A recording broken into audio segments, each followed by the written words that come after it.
What's happening, guys? Back again for another video, and today it's all about the mighty Retro Gaming Expo pickups. Now, we were there a couple of days ago and I'm not going to go too much into it as there is a part 1 to this video.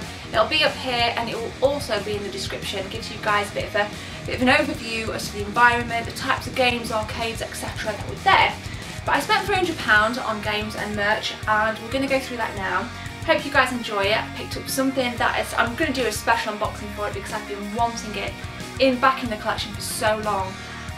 So let's get to it, guys. These are my play pickups.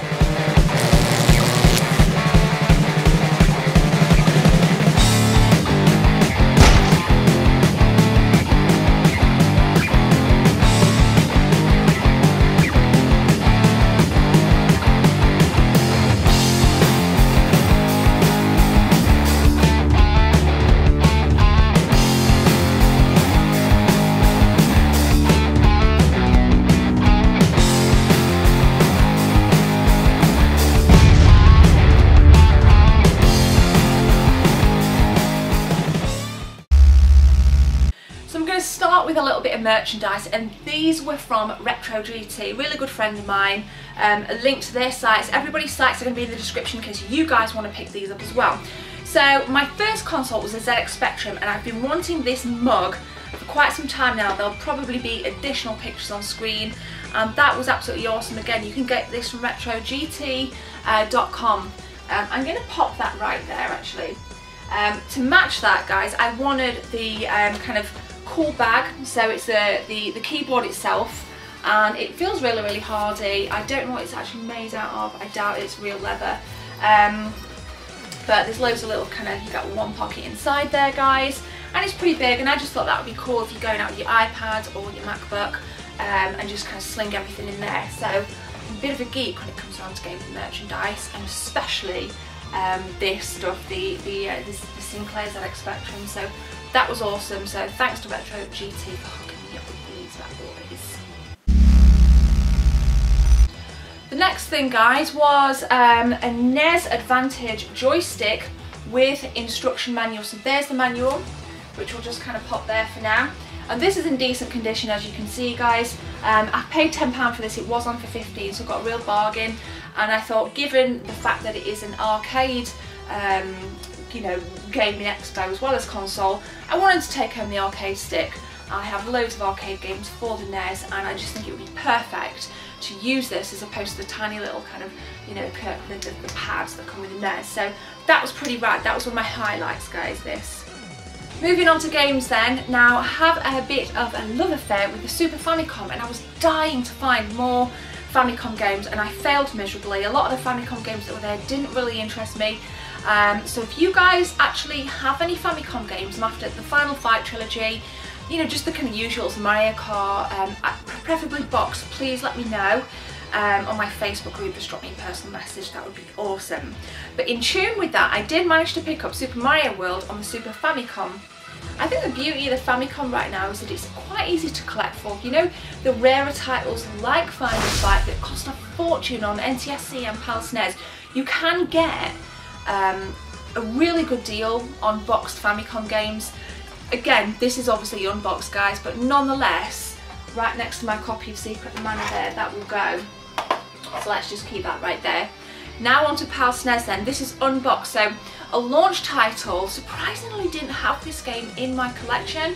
I have about 55 SNES games in total, but I didn't have Pilot Wings, and again, this was from a store that I'd never heard of. And I really enjoyed this, especially the jetpack mode. That enthralled me and still does to this very day, more than the plane, more than the skydiving. I've always wanted to go on a jetpack in real life, so I think it kind of stems from that. I can really lose myself in the jetpack on Pilot Wings. So again, let's bang that right there. Another game, I have this on the Mega Drive and I play it a lot on my JXD. Power Rangers on the SNES, I think this was 20 quid unboxed. So I don't know if that's a decent deal or not, but you know what, it's a buyer's market and I really wanted this. I was eyeing up Power Rangers the movie on the Mega Drive, but I thought I had it and I actually have the other ones. I'm a little bit annoyed that I didn't pick it up. In fact, I'm really annoyed because I really want the game. Now, moving on to the Warp Zone pickups. Now, Warp Zone, go and check out part 1 video and listen to what I have to say about Warp Zone. But I picked up Super Pro Protector Alien Rebels, I believe it, yeah, Rebels, and put Alien Wars. Now, what is the difference between this and Contra 3? Is it just the name, or am I missing something here? Because when I was a kid, I had a boxed copy of this, and it was Super Pro Protector Alien Rebels as opposed to Contra 3. That could be a really dumb question, but seriously, help me out, guys. I don't know everything about gaming. I do like feedback, so just let me know what the difference is. Now that it's one of my kind of hidden gems, I think, on the SNES. I don't know. I just lose myself in it. I had a really good go, and again, in part 1, I explained what I was doing on this game at the Expo itself. So before we drill down into my gems, and just, you know, the gems that are over there where my kind of £300 got zapped, I'm going to show you 2 NES titles, the first of which from Warp Zone was Skate or Die. And as you can see, you've got the kind of plastic. Warp Zone did a really good job at, you know, sealing all the unboxed games. And I've never played this for the NES. I did play it a lot on the Spectrum with my auntie, and we were both looking on the stall and we spotted it, and I just had to have Skate or Die. Now, another game that was recommended to me by my auntie was Tiger Heli on the NES. I've never played it, so I really don't know what I'm in for, but hopefully she'll watch this video and kind of give a few more kind of comments. But if you guys have played it, what's it like? Let me know. It was only £8, so that was cool. And on the Master System, this wasn't from Warp Zone, but it's a series that I've kind of lost touch with over the years. So I wanted to kind of reattach my love with Shadow of the Beast, and this is a box complete copy, as you can see there, guys. And this was quite cheap, and it's got a lot of people kind of go nuts for these things at the top. I'm not so fussed. I actually think it's a pain trying to fit them on shelves, especially if you want to fit things in like that. It really annoys me when the tags are on, actually. So I just wanted to kind of grab that, and I do have the control stick up there for the Master System, so I'll be kind of, you know, my mini kind of arcade style on a bit of Shadow of the Beast on the Master System. So drilling down into the gems then, my highlights, I've probably got maybe £150 plus worth of games here. I'm going to go a bit mental on box NES and SNES games. I had to grab this. Mega Man 2 on the NES. Now, the box condition is absolutely fantastic. I believe this is missing the manual, so let's get serious now, guys.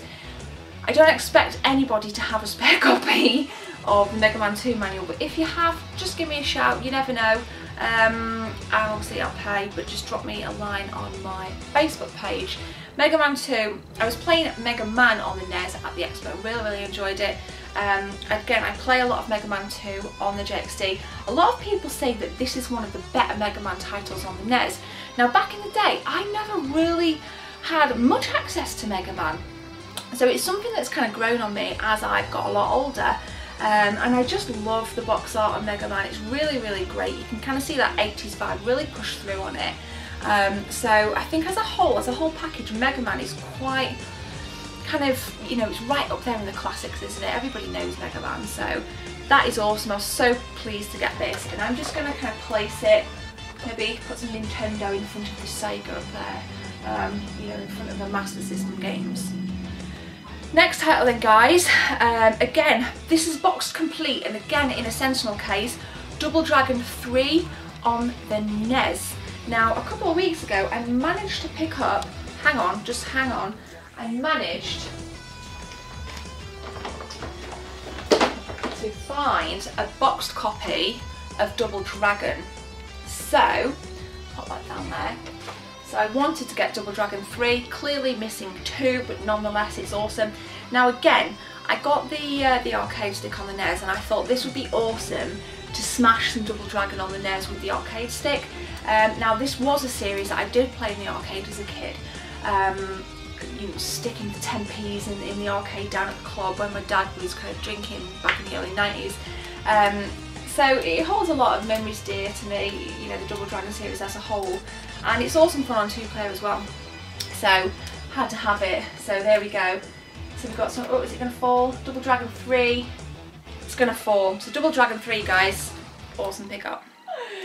Here we go. This is what I have been waiting for. I'm gonna do an unboxing of it. I know you're probably thinking, get to the point, Gemma. I love it. Secret of Mana boxed, box complete. Now it's a reproduction map, which I don't mind. Now, I've seen this on Warp Zone's website, and the map looks awesome. You wouldn't know, but I think it's very honourable that Warp Zone declared it as a repro. I don't know if it says repro on it or what. I don't know what to expect. Haven't opened it, hence the fact that I'm going to do an unboxing. I'll probably post that this week if you guys want to check out what the repro map looks like and just really kind of tap into this beautiful RPG. Now, back when I owned my original collection years ago, because obviously I sold it, I had a really shitty beat up version of Secret of Mana, and it was literally looked like it had been stamped on. Don't even think it had the inserts. It definitely didn't have the map. And I've been saying to Jessica for a long time, I want Secret of Mana back, I need it back, I don't want to lose copy, I want this to be complete. And I know Warp Zone have had this in for a while, and it was the first game I bought, and it put me on a high all day, and that to me means a lot. I'm so happy. I'm waffling now, but anyway, have it back finally. My next plight, and Warp Zone did have this in stock, was to get a box copy of Zelda: Link to the Past. I've got an unboxed copy down here, but yeah, so there we go. So there we go, guys. They're my play pickups. I'd love to hear what your thoughts are. Please, you know, comment in the description. Links to all my social media: Instagram, Twitter, Facebook, my website, which is doing quite well at the moment. Everything's in there. Thanks for being a part of it. Thanks for your support. Please subscribe as well. And let's just keep moving and have an awesome channel. But for now, thank you for watching, guys, and I'll see you soon. Take care.